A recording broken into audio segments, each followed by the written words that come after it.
C'est-à-dire l'amateurisme, la franche camaraderie, et on a bien peur que si l'argent arrive au bec, on fera comme les autres clubs, c'est-à-dire on va arriver à une équipe de marchands de vaches et un point c'est tout. Ah, je suis tout à fait d'accord. On a besoin d'amitié, on a besoin de...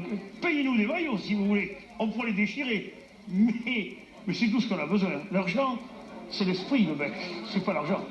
Les nombreux spectateurs venus assister à la rencontre face à Mugron ont eu quelques surprises pendant le match, ce qui a commencé à intriguer le public.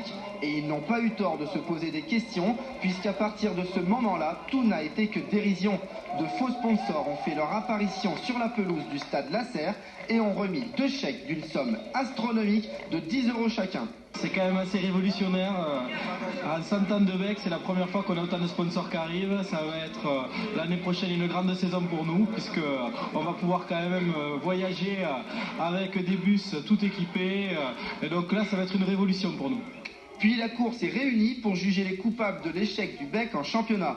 Vous êtes poursuivi particulièrement pour coups et blessures volontaires, pour avoir eu plus de claquages et plus de cartons rouges que de victoires, puisque à votre palmarès vous avez 0 victoire et 24 défaites.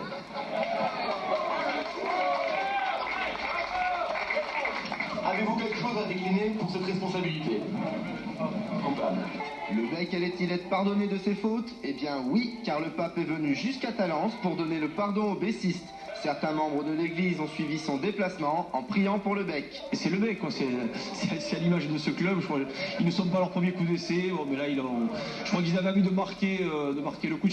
Un club, normalement quand un club descend, tout le monde est triste, tout le monde tire la gueule, mais le bec une fois de plus a envie de se démarquer. Bon, le club descend, la vie continue et ils ont voulu montrer que le club continuerait à exister et existerait avec toujours le même état d'esprit, c'est-à-dire amateurisme à 300%, et puis surtout c'est cette envie de faire sans arrêt des canulars et de bien vivre ensemble, quoi. Donc voilà, moi ça m'a fait plaisir de participer à cette opération. Le bec ne sera plus en D2 l'an prochain, mais l'esprit de camaraderie sera sans doute présent, comme il l'a toujours été, au sein du club du siècle.